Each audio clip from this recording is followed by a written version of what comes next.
بسم الله الرحمن الرحيم.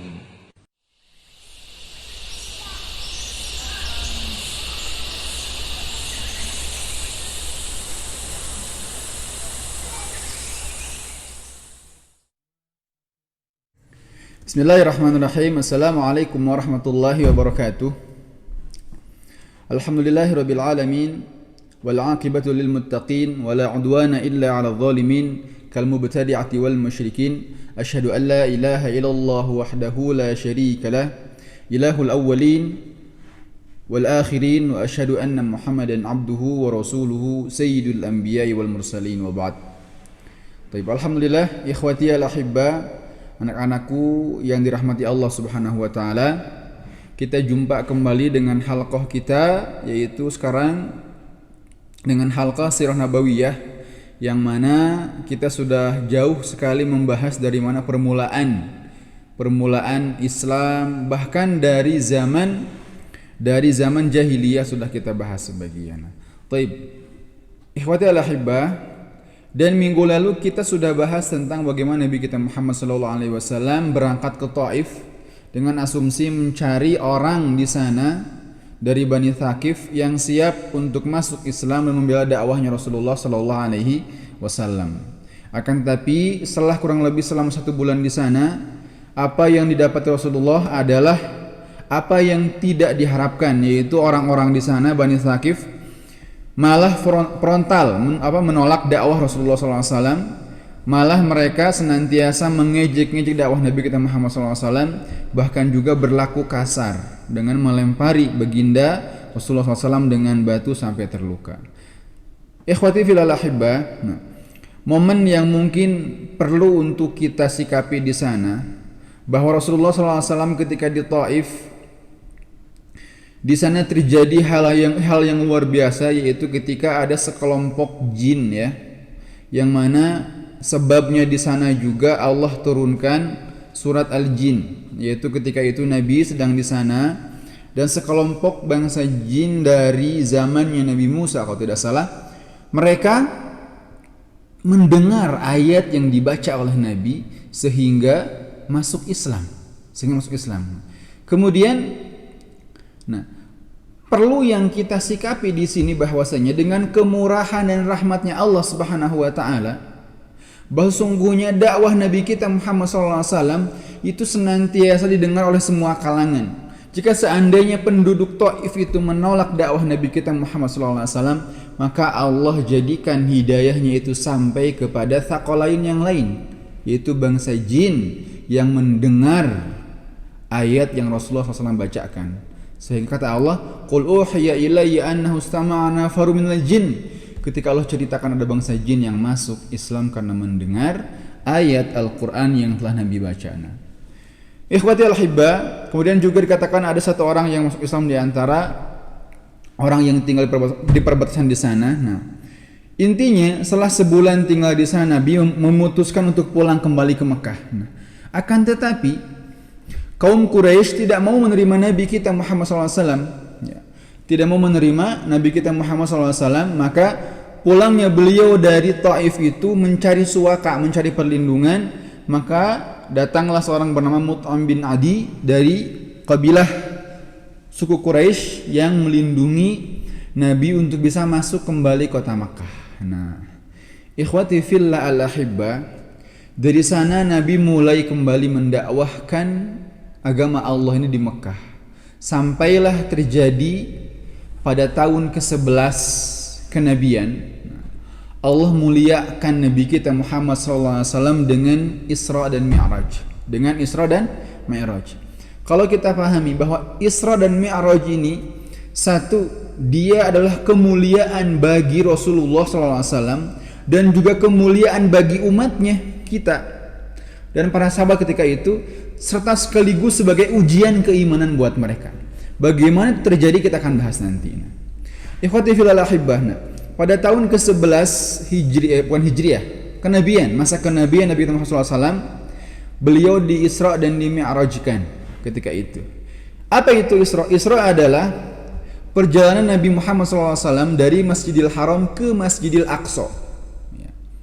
Kemudian Mi'raj adalah naiknya Nabi SAW ke Sidratul Muntaha dan diwajibkan padanya salat 5 waktu. Nah, ini dapat kalian lihat di buku-buku sirah yang sudah dibagikan ya. Nah, perhatikan baik-baik apa itu Isra, apa itu Mi'raj. Maka Isra dan Mi'raj itu berangkatnya Rasulullah ke Masjidil Aqsa, kemudian beliau berangkatlah ke langit ke-7, kemudian menerima perintah tentang diperdukannya salat. Nah, ikhwati fillah al-ahibba, hal menariknya di sini adalah bahwasanya ya ketika Isra dan Mi'rajnya Nabi kita Muhammad sallallahu alaihi wasallam ke sana di malam hari dan pulang di pagi harinya, maka beliau di pagi hari itu duduk termenung di dekat Ka'bah. Ini diceritakan dalam hadis yang cukup panjang. Duduk termenung di dekat Ka'bah, ketika itu lewatlah Abu Jahal. Kata Abu Jahal, "Ada apa wahai Muhammad? Kenapa kau tertegun di sini?"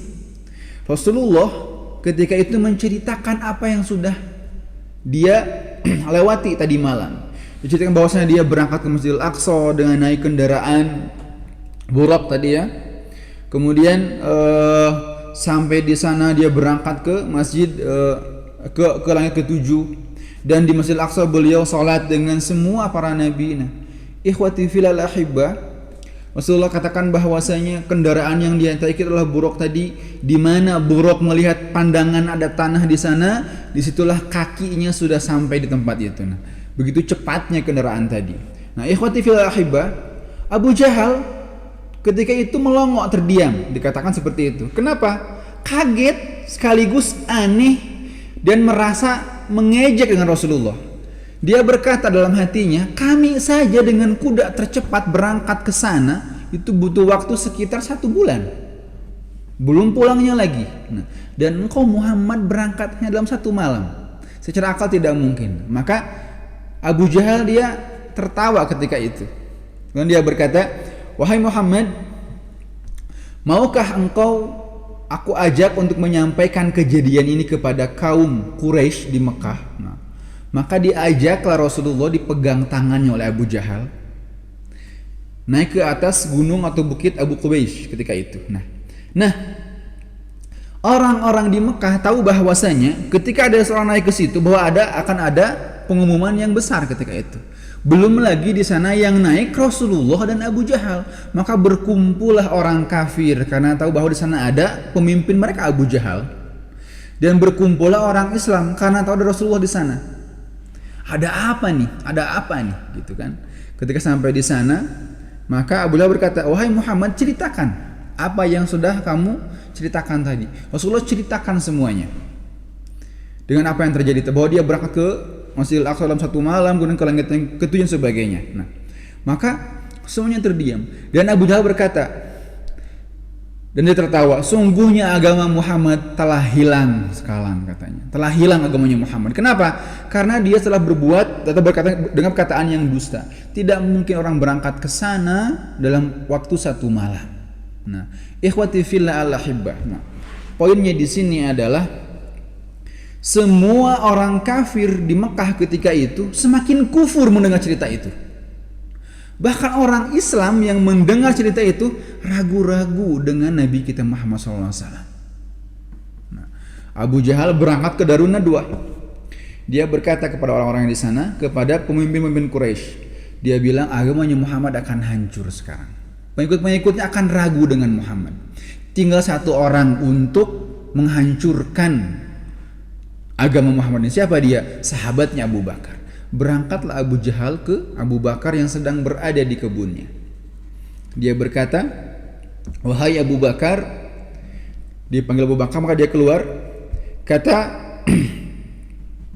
Abu Jahal, wahai Abu Bakar, Muhammad sudah berkata begini, gini, seperti itu tentang tadi Isra Mi'raj, berangkat ke Masjidil Aqsa dan sebagainya. Kata Abu Bakar, kata Abu Jahal, apakah engkau percaya? Apa nih jawaban Abu Bakar? Ikhwati fillah ahibah. Dia berkata, wallahi, sesungguhnya dia adalah orang yang benar.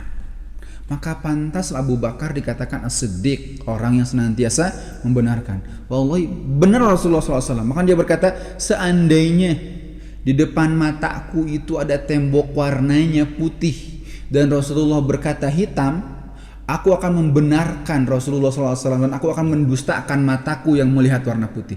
Ikhwati fillah ahibah, itulah imannya seorang sahabat yang mulia Abu Bakar radhiyallahu anhu. Abu Bakar tahu bahwasanya Abu Jahal pasti sudah membuat keributan di Mekah. Maka berangkat dia ke Mekah, dilihatnya Rasulullah SAW sedang berdiri di bukit tadi dan orang-orang berkerumun di sana. Kata Abu Bakar, ya Rasulullah, dipanggil Rasulullah. Kemudian beliau katakan, benarkah bahwa engkau sudah berangkat tadi malam ke Masjidil Aqsa? Kemudian diceritakan semua yang Abu Jahal ceritakan kepada dia. Kata Rasulullah, "Naam, ya wahai Abu Bakar." Nah, di sini kata Abu Bakar, "Wallahi ya Rasulullah, engkau itu benar. Engkau itu benar ya Rasulullah." Nah, di sini maka Abu Bakar berdiri dia untuk membuat iman para sahabat ketika itu kembali kepada Nabi kita Muhammad SAW. Kata Abu Bakar, "Ya Rasulullah, dan wahai orang Quraisy, jika seandainya kalian tahu bahwasanya di sana itu dan di sini tidak ada orang yang pernah berangkat ke sana, ke Palestina, kecuali kalian orang-orang pemimpin kami," kata Abu Bakar. "Maka dengarkanlah apa yang disampaikan Rasulullah tentang Palestina itu. Jika seandainya benar, katakanlah benar. Dan jika seandainya tidak benar, katakanlah itu salah." Nah, ikhwati filal ahibba, maka Rasulullah SAW dikatakan dalam hadis, kata beliau, seakan-akan aku melihat Palestina di tempat mataku. Aku lihat semua Masjid Al-Aqsa dengan tiang-tiangnya semuanya.